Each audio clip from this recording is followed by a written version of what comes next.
Hello everyone, welcome back to our channel Aarti से Aarti blog में आप लोगों का स्वागत है। Good morning. आप लोग कैसे हैं? तो अभी फाइनली रेडी हुए बिना नहाए धोए नहाए नहीं हैं क्योंकि अभी जाना था डॉक्टर के पास। मेरा तबीयत कुछ ठीक नहीं है और लिप बाम थोड़ा लगाए हैं तो थोड़ा अच्छा लग रहा है। चेहरा एकदम अजीब से लग रहा था। छोटी वोटी करने का टाइम नहीं मिलता है, छोटा बाबू है। तो मेरे साथ अभी जा रहा है विशाल और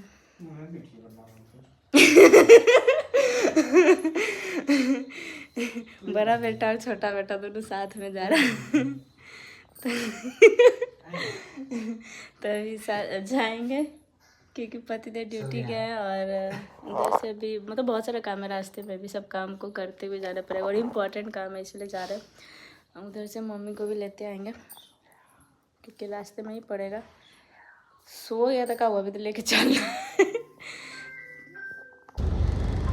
तो गाइस अभी आ चुके हैं गाड़ी में और अभी रास्ते में से मम्मी को ले लेंगे।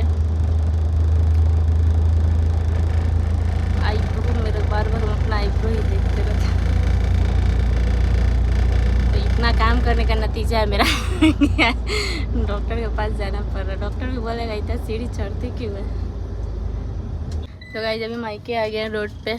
उधर है मेरा घर, वो जो लंबा सा पिंक वाला दिख रहा है ना, यहीं रहते हैं खेसारी। इसी घर में रहते हैं खेसारी लाल यादव, जो कि मेरे पापा का नाम है। फिर पापा का नाम ले रहा है गाइस। तो अभी मम्मी को कॉल करते हैं। अभी हम घर नहीं जाएंगे गाइस, मायके आए हैं रोड पे आए लेकिन घर नहीं जाएंगे। मम्मी को कॉल कर रहे हैं। तो गाइस यहाँ पे भी बैठे बैठे बोर हो रहा है। मम्मी भी सो रही है क्योंकि मम्मी का भी तबीयत ठीक नहीं था, इसलिए मम्मी वापस गई थी और फिर से वापस लाना पड़ा क्योंकि मेरा और बाबू का तबीयत ठीक नहीं लग रहा। तो जैसे तैसे हम तीनों मैनेज कर ले रहे हैं। तो अभी इंतज़ार कर रहे हैं डॉक्टर। तो गाइस अभी आ चुके हैं घर और घर आते ही किचन का हाल देख सकते हैं।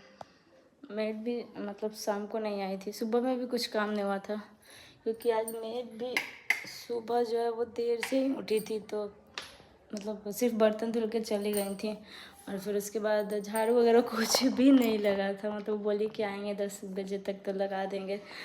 क्या हुआ कि 10 बजे मैं चली गई डॉक्टर के पास क्योंकि बाबू को थोड़ा सा सर्दी वगैरह हो गया था कि मेरे काम करने की वजह से हुआ था, काम करते इसी वजह से। और मेरा भी तबीयत ठीक नहीं था, थोड़ा ऊपर नीचे करते हैं तो थोड़ा पेन वगैरह हो रहा था। मैं सोची कि चल भाई मिल के आ जाते हैं। अभी सुबह के 10 बजे के निकले हुए, पता है कब आए? शाम के 6 बज गए। अभी रास्ते में इतना नींद आ रहा था ना, अभी तक पतिदेव भी घर पे नहीं आ रहा। तो हम सोच रहे कि अभी बाबू को मतलब सुला दिए हैं, सोच रहे कि अभी सुला दिए हैं तो थोड़ा मतलब देखते रहेंगे, देखते देखते खाना जो है वो बना लेंगे। मम्मी को भी ऐसे लेते ही आए हैं। मम्मी चल गई थी लेकिन बाबू का तबीयत और मेरा तबीयत ठीक नहीं लग रहा था। तो पतिदेव बोले कि मम्मी को भी लेते आना। तो मम्मी को बाबू के पास बैठाए हैं, अभी सोया हुआ है। मम्मी का आना जाना लगा रह रहा है। मम्मी चली गई थी, मम्मी बोली कि अब भाई आएंगे, लेकिन तबीयत ठीक नहीं लग रहा था इसलिए बुला लिया। बहुत सारे लोग बोल रहे हैं कि दीदी आप इतना काम नहीं करिए, काम नहीं करिए। यहाँ तक कि वो तो कमेंट कर रहे हैं कि दीदी आप अपना एड्रेस दीजिए मैं चली जाती हूँ। तो मैंने उनको मजाक से बोला भी कि हाँ आप चले आइए। तो गाइस मुझे पता है कि मुझे काम नहीं करना चाहिए बट कोई है नहीं तो करना ही पड़ेगा। आप लोग मेड के लिए बोल रहे हो तो मेड झाड़ू बर्तन के लिए मैंने डिलीवरी के 1 महीने पहले ही रख लिया था। आप लोग को मैंने बताया था, आप लोग शायद ब्लॉग अच्छे से देख नहीं रहे हो। मैंने मेड रखा हुआ है झाड़ू पोछा बर्तन ये सब के लिए, बट खाना बनाना, बच्चे का कपड़ा धुलना, खुद का भी केयर करना थोड़ा हो जाता है ना। कितना भी मेड रख लो, अपना घर का काम जब तक आप खुद से नहीं करोगे, देखोगे नहीं, बताओगे नहीं।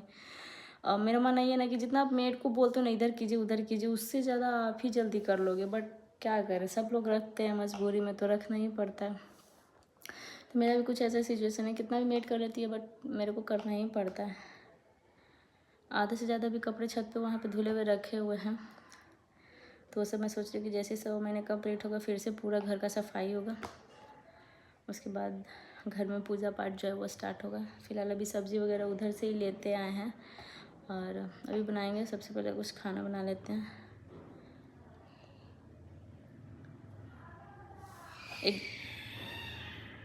एक तो ना लाइट जो है कटा हुआ था, मतलब काफ़ी टाइम तक, तो हाथ से कपड़े वगैरह धुले थे इसीलिए पानी वाला काम कर लिया, इस वजह से ऐसे हो गया होगा थोड़ा। और हम तो खुद ही देख ही रही, तब पतला दुबला हो गया कि बीमार से लग रहे एकदम। लग रहा है कि खाने पीने के लिए नहीं मिल रहा है, लेकिन ऐसे कुछ नहीं है, थोड़ा बहुत सोचते रहते नहीं है सब, इस वजह से। कल ही डांट पड़ा था कि अच्छे से केयर नहीं करती है तुम, आएंगे नहीं, मम्मी पापा ही बोल रहे थे, और अभी तुरंत आ गए वापस। पापा भी आने वाले थे लेकिन आए नहीं हैं। कोई नहीं, अभी चलते हैं, फिलहाल खाना वाना बना लेना, बाकी ये ब्लॉग जो है अभी यहीं तक छोड़ देंगे, क्योंकि इस टाइम मेरे से एडिटिंग वगैरह होगा नहीं, थंबनेल वगैरह कुछ भी बनाने का मन नहीं करता है।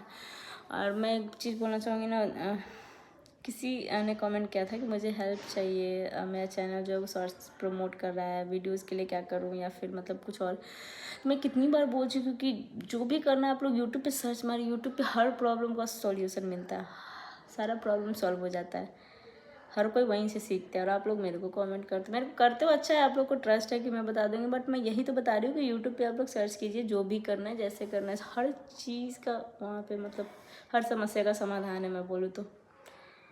फिर भी लोग मुझे ही कमेंट करते हैं, डीएम करते हैं। और एक तो मैं क्या बताऊँ, इतनी प्यारी सब्सक्राइबर है ना यार, इतनी प्यारी सब्सक्राइबर है, मैंने आज तक देखा नहीं। वो कल मैंने रोते हुए कुछ वीडियो डाल दिया था, तो एक्चुअली क्या ना कि मैं जैसे रहती हूँ वैसे ही दिखाती हूँ, हंसती हूँ तो हंसते हुए दिखाती हूँ, रोती हूँ तो रोते हुए दिखाती हूँ। हाँ, एक चीज़ है कि इंसान 2 घंटा रोता है तो 2 घंटा कैमरा ऑन करके नहीं रो सकता है। और रोते रोते कभी लगता है ना कि यार किससे बोलूँ कि मन हल्का हो जाए, तो कभी लगता है कि फैमिली से बोलूँ, कभी लगता है व्यूवर से बोलूँ, तो ऐसा लगता है ना, तो मेरे को जिससे मन करता है मैं उससे बोल लेती हूँ। मुझे लगता है कि जो चीज़ व्यूअर्स से शेयर करना चाहिए, वो चीज़ मैं कैमरा ऑन करके बोल लेती हूँ, थोड़ा मेरा मन हल्का हो जाता है। और जो चीज़ लगता है कि नहीं कैमरा के सामने ये चीज़ नहीं लाना चाहिए, तो वो चीज़ नहीं आता है।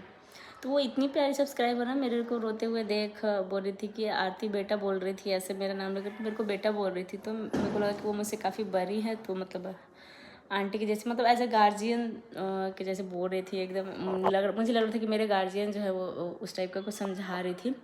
वो बोल रही थी कि आरती बेटा रोते नहीं, ऐसे आंखें कमज़ोर हो जाएंगी। उनको शायद अभी तक कुछ पता नहीं है कि मतलब सी सेक्शन से मेरी डिलीवरी हुई है या नॉर्मल हुई है। फिर वो बोल रही थी कुछ हलवा वगैरह ड्राई फ्रूट्स का, गोंद का लड्डू, मतलब कुछ मतलब वैसा चीज़ जो डिलीवरी के बाद फ़ायदेमंद होता है, वो खाने के लिए बोल रही थी। और पूरा उन्होंने रेसिपी मतलब मेरे को टेक्स्ट करके इंस्टाग्राम के डीएम पे उन्होंने भेजा। मुझे बिल्कुल भी उम्मीद नहीं था कि सब्सक्राइबर ऐसे भी होते हैं, मतलब मेरी उम्मीद से ज़्यादा अच्छे निकले यार। मतलब जितना तारीफ़ करूँ वो कम है। इतना लंबा लंबा मैसेज किया ना, मेरे को समझ में नहीं आ रहा यार।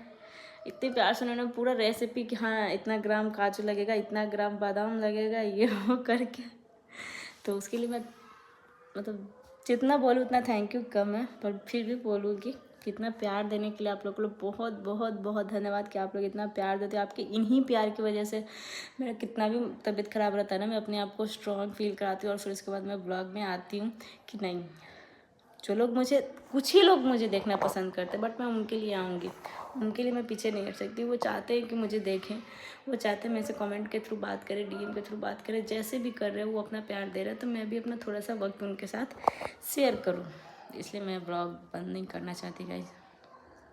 बाकी भी चलते फटाक से, बातें बहुत हो चुकी है, खाना बनाते हैं। खाना तो क्या ही बनाए, पटल लेके आए हैं बाकी लोग के लिए। अभी तो इतना सा मतलब सी सेक्शन हुआ है तो आटा गूंदने में नहीं बनता, रोटी बनाने में नहीं बनता, तो बेल्ट लगा के ना काम वाम करते हैं। लेकिन हम, मेरा क्या है ना कि बेल्ट लगाना ही भूल जाते हैं, लेकर के तो 2-2 बेल्ट आए लेकिन लगाते ही नहीं, ये मेरी गलती है। तो इस टाइम क्या करते हैं ना कि गरम गरम चावल बना देते हैं, दाल सब्जी ये सब बना देते हैं, सब लोग खा लेते हैं। ऐसा नहीं कि मेरे पति मेरी ससुर जी ऐसे मतलब कोई फरमाइश करेंगे कि नहीं इसकी तबीयत ठीक नहीं है तो ये रोटी ही बनाएंगे, क्योंकि मैं सुबह में रोटी नाश्ते के लिए बनाती हूँ और सुबह 4:30 में उठती हूँ, इसीलिए अभी थोड़ा नींद टाइप का आ रहा है। सुबह 4:30 से 5 बजे उठी हूँ मैं, आज शायद 4:45 हो गए होंगे उठने में, तो आज बहुत देर हो गया मतलब मेरे लिए, समझिए। तो 15 मिनट काफ़ी मायने रखता है मेरे लिए। तो ऐसे मैं रोज़ 4:30 में उठती थी, बाबू का उस टाइम अगर बाबू उठाए तो ठीक है, नहीं तो उस टाइम ही धीरे धीरे करके सब्जियां काटते रहती थी। भुजिया सब्जी चटनी ये सब बनाना रहता है ना, तो 1-1.5 घंटे लग ही जाते हैं। तो वो सब बनाते बनाते आज मेरे को 6:30 हो गया। उसके बाद पतिदेव जब ड्यूटी गया तो मैं सोची कि सोऊंगी थोड़ा, इतना सवेरे से उठ जाती, लेकिन बाबू सो ही नहीं रहा था सर्दी की वजह से, और मेरा भी कुछ तबीयत ठीक नहीं था, इसलिए निकल गए थे डॉक्टर के पास। थोड़ा चलो दवा वगैरह ले करके आते हैं तब होगा। यहाँ धनिया पत्ती ऐसे ही पड़ा हुआ है।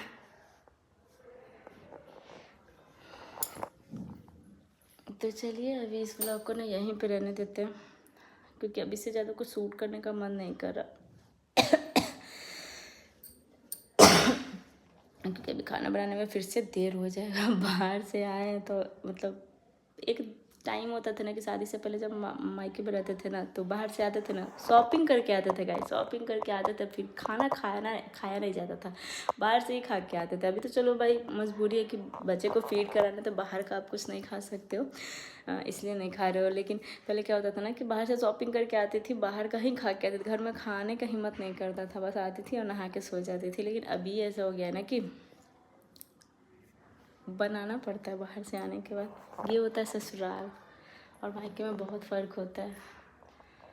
अभी मम्मी को साथ में लेके आए हैं, बट मम्मी से अब नहीं बनता है, क्योंकि मेरी मम्मी अब घर में मायके में उतना खाना वाना बनाती नहीं। मेरे मायके में मेरी भाभी ही सारा काम संभाल लेती हैं, इस वजह से मम्मी को उतना आदत नहीं है। 20 दिन तक मम्मी ने काम किया, तो वही मेरे लिए काफ़ी, क्योंकि 8 दिन हॉस्पिटल में थे, तो हॉस्पिटल में मम्मी ने ही पार लगाया, घर आने पे उन्होंने ही किया।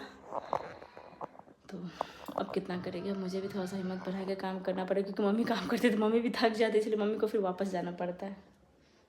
बट मम्मी भी कितना दिन रहेगी गाइस, हमारे होता ना कि बेटी के ससुराल माँ बाप नहीं रह सकते, बट यहाँ मजबूरी है, इस वजह से रहते हैं। और ऊपर से यहाँ गांव में मैं रहती, तो गांव वाले का जो सोच है ना, वो भी थोड़ा अलग ही होता है कि अरे यार इसकी माँ यहाँ रह रही है, इसके पिता यहाँ रह रहा है।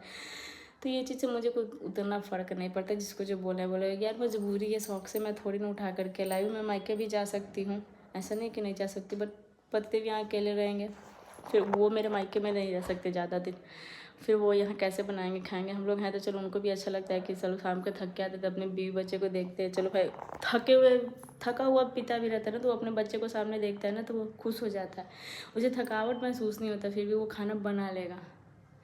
लेकिन अकेले आएंगे तो वो नहीं बना पाएंगे, भूखे ही सो जाते। इसलिए मैं नहीं गई मायके, यही रीज़न है मायके जाने का, मतलब मायके नहीं जाने का। और मायके वाले लगभग सब लोग यहाँ पे आ ही जाते हैं, तो फिर क्या ही करने जाऊँ मैं। तो चलिए इस व्लॉग को यहीं पे एंड करते हैं। आप लोग ब्लॉग को खूब इंजॉय कीजिए, देखिए, लाइक कीजिए, कमेंट कीजिए, सब्सक्राइब कर दीजिएगा। बाय।